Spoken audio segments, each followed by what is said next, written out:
So that's our unity over division strategy. This is about taking our reps, our activists, volunteers, who want to play a part in the rise against the far right. Taking you through a course, and Barry's here, who's developed the course, designed the course, and he's going to run it with you today. Barry Faulkner, fantastic part of our education program.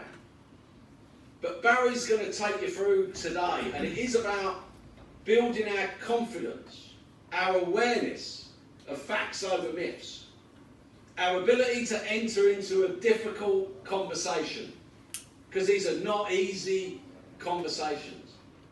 In our workplaces, in our communities, on the bus, down the pub, in the club, wherever it may be, in our homes, wherever we see the rise of the right or right-wing hatred, divisionary narrative, we have to challenge it.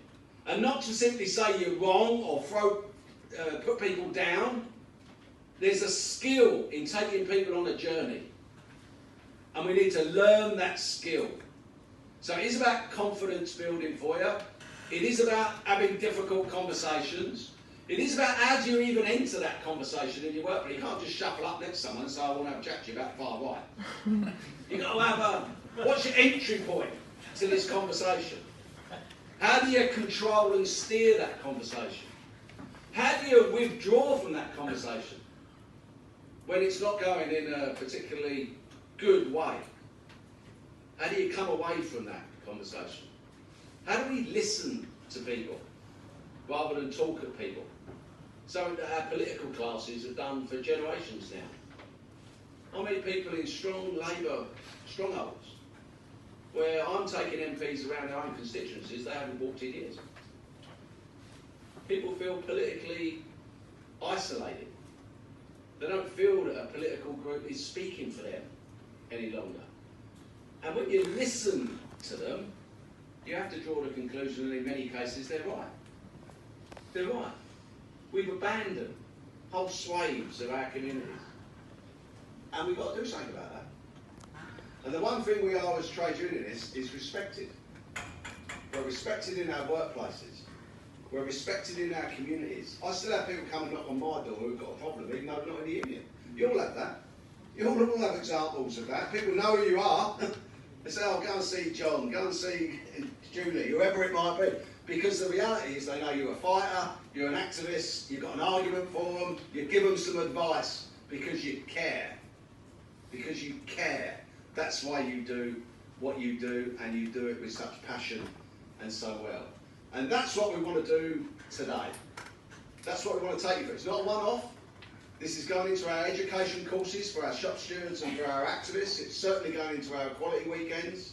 It will go throughout our union. It will be fed in throughout our union. And it's transferable skills. It's not just a skill. If you can have a difficult conversation about this, you can have a difficult conversation about anything, believe me. So it is about skill building, confidence building. It's not that one-off. It's going to be very practical. This is all the talking that people can do. It's down to you now. It's going to be in small groups. You're going to be asked to challenge yourselves, challenge your thought process, your thinking, and learn to listen. Learn to listen and counter with respect.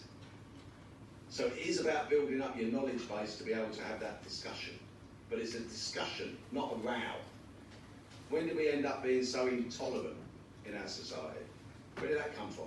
I can't talk to people at the moment, particularly about Brexit. I go around trying to have a discussion about Brexit, people want to eat you. It's personal. I mean, I think I'm personally having an attack on it because I've got a different view to the view that they might.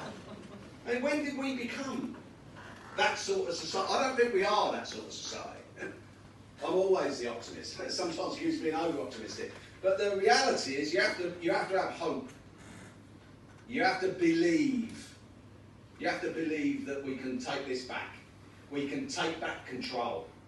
In our language, we can take back control as ordinary working class people. And that's what you're part of today. So enjoy today. I'm really, really pleased to be able to be here. I know I've got to get off. We're having a meeting with Mark Drakeford, myself and Peter about some manufacturing issues, but we're going to come back for the panel later on this afternoon. And I hope you have a fantastic day. Learn what you can from it. Get out of it what you can out of it. It's, you know, you only get out of a course what you put into it. That's the reality of it. Go into it with enthusiasm, with a desire to make a difference like you do in your workplaces and your communities, and we'll be a stronger union for it. So thanks very much.